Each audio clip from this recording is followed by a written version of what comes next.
উপোস করলেই যদি ভগবান খুশি হতেন, তাহলে এই পৃথিবীতে বহুদিন খালি পেটে অভুক্ত থাকা ভিখারীরা সব থেকে ভাগ্যবান হতো।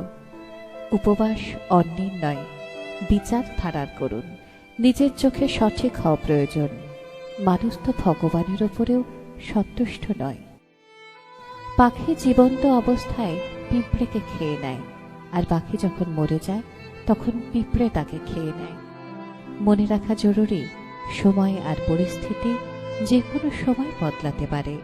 কখনো কাউকে অপমান করা উচিত নয়, কখনো কাউকে কমজোর ভাবা উচিত নয়। তুমি শক্তিশালী হতে পারো, কিন্তু সময় তোমার থেকেও বেশি শক্তিশালী। একটা গাছের থেকে লক্ষ দেশলাই কাঠি হতে পারে, কিন্তু একটা দেশলাই কাঠি লক্ষ গাছও জ্বালাতে পারে। কোনো মানুষ যতই মহান হোক না কেন, কিন্তু প্রকৃতি কখনোই কাউকে মহান হবার সুযোগ দেয় না। কোকিলকে কণ্ঠ দিয়েছে, কিন্তু রূপ কেড়ে নিয়েছে। রূপ দিল ময়ূরীকে, কিন্তু ইচ্ছা কেড়ে নিয়েছে। ইচ্ছা দিল মানুষকে, কিন্তু সন্তুষ্টি কেড়ে নিয়েছে। সন্তুষ্টি দিল সাধুকে, কিন্তু সংসার কেড়ে নিয়েছে। কখনোই নিজের উপর অহংকার করো না, তুমি তো সাধারণ মানুষ। ভগবান তোমার আর আমার মতো কত মানুষকে মাটি দিয়ে বানিয়ে মাটিতে মিশিয়ে দিয়েছে। জীবনের কঠিন সত্য, যেটা আমরা বুঝতেই চাই না।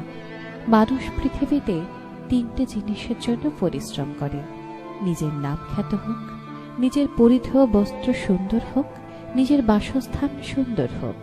কিন্তু মানুষ মারা যাবার পর ভগবান তার এই তিনটে জিনিসই সর্বপ্রথম বদল করে দেয়। তা হলো নাম, যা হয়ে যায় স্বর্গীয়; বস্ত্র, সাদা থান বা কফন; বাসস্থান, শ্মশান। শেষ করার আগে সুন্দর কয়েকটি লাইন শুধু তোমাদের জন্য।